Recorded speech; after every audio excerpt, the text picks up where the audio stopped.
karena kempen menghapuskan bangsa Yahudi Rusia yang berslogankan anti-Semitik dan kemudiannya insiden Holocaust buatan Nazi di Poland.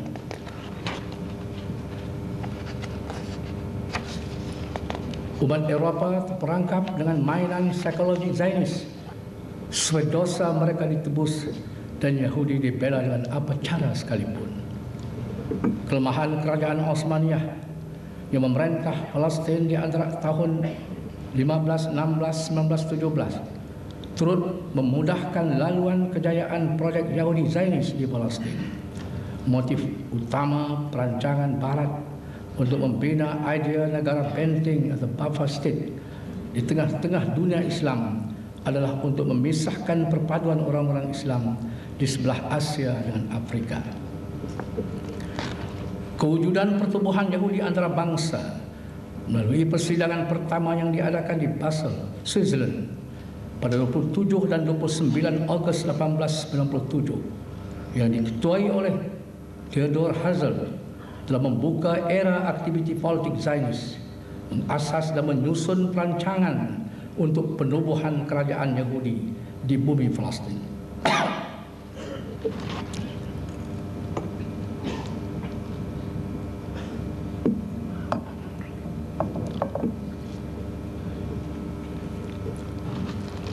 Herzl pernah coba untuk memujuk kerajaan Osmania supaya menjual tanah Palestina, memberi kuasa otonomi kepada Yahudi di bawah kepimpinan Osmania dan membuka pintu penghijrahan Yahudi ke Palestina dengan bayaran pampasan yang menarik. Sungguh pun kerajaan Osmania memerlukan dana ketika itu. Sultan Abdul Hamid II 1876-1909 berpendirian tegas dan menolak bulat-bulat permintaan Yahudi.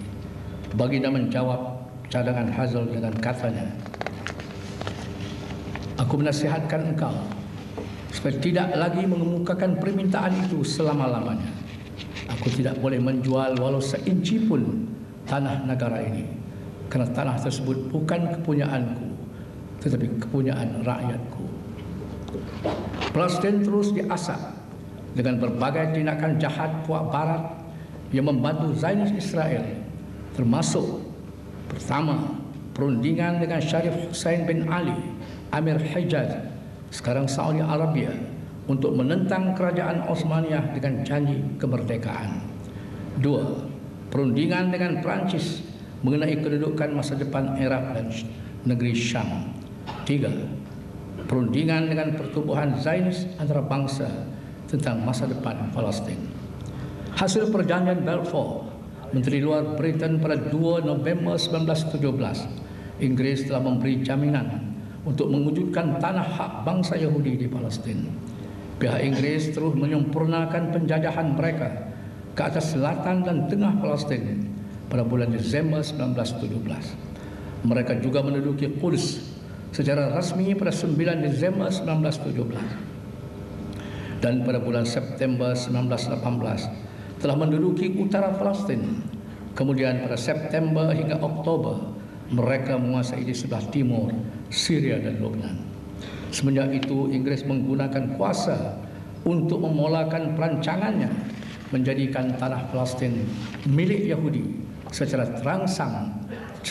terancang, sementara tidak langsung memperdulikan sedikit pun hak rakyat Palestina dalam perjanjian Balfour yang ternyata mengandungi kezaliman dan kerugian pada hak majoriti penduduk Palestina. Pada waktu yang sama, penghijrahan Yahudi meningkat daripada 55.000 orang pada tahun 1918 kepada 650.000 orang pada tahun 1948.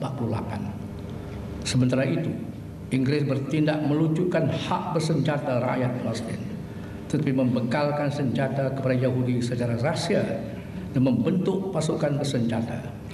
Sewaktu tercetus peperangan 1948, bilangan mereka mencecah lebih 70.000 pejuang.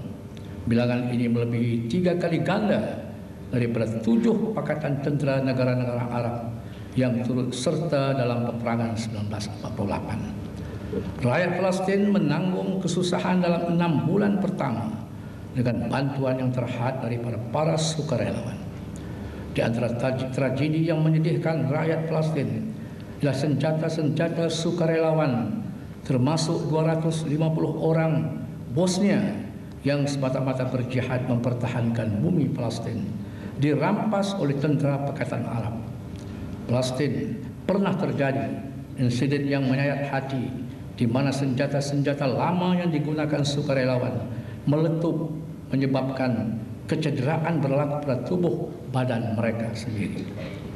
Yahudi mengisytiharkan negara Israel pada petang 14 Mei 1948 dengan menduduki sebagian besar dari bumi Palestin, lalu menghalau 800.000 dari 920.000 rakyat Palestin dari bumi yang mereka duduki, serta menghancurkan 531 dari 585 perkampungan Palestin.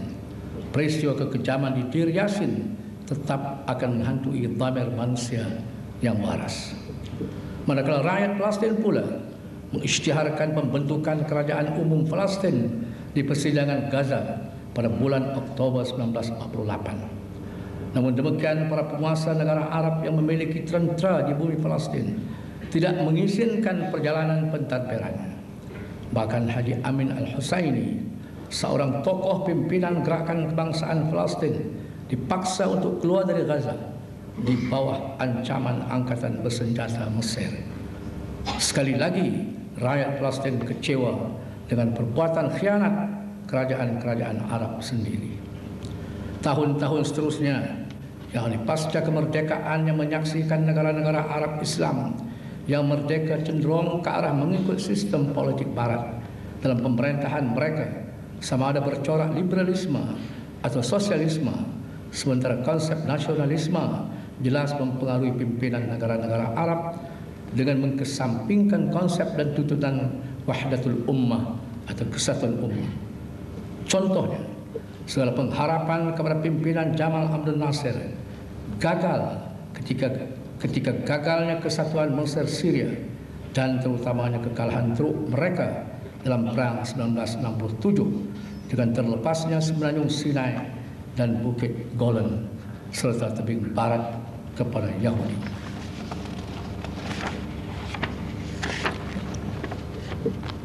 Peperangan itu menyaksikan 330.000 rakyat Palestin diusir keluar lagi.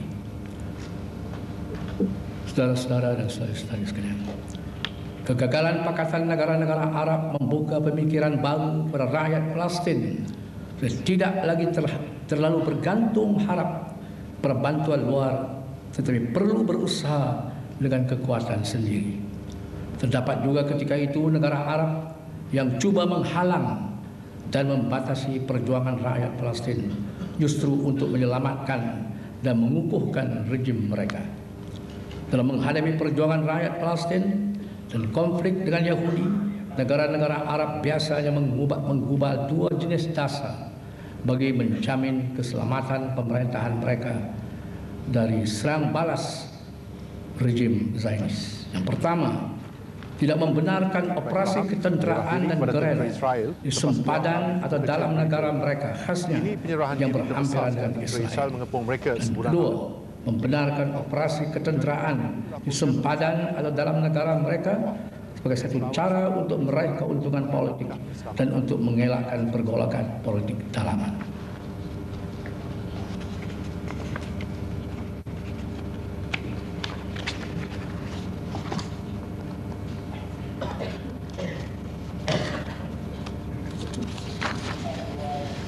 Majelis Kebangsaan Palestin yang pertama telah diadakan di Quds pada 28 Mei 1964 yang dihadiri oleh 422 orang wakil Palestin di bawah nasihat Raja Hussein dari Jordan. Beliau mengisytiharkan kelahiran Pertubuhan Pembebasan Palestin PLO secara rasmi dan diteguhkan dengan piagam kebangsaan Palestin yang memberikan penegasan terhadap perjuangan bersenjata untuk membebaskan seluruh Palestin